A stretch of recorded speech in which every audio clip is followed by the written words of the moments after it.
Hello, this is CGDI Official. This video will tell you how to read files from an ECU. First, connect FC200 to PC and power.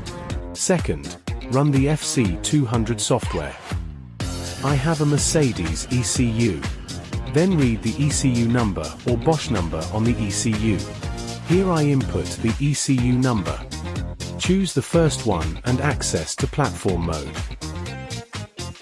And get the diagram. Third, wire according to the diagram.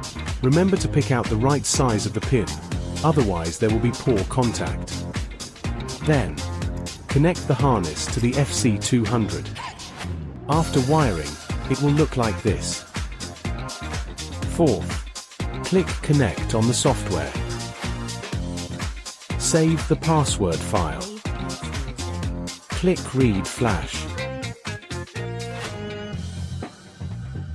Save it. OK. Thanks.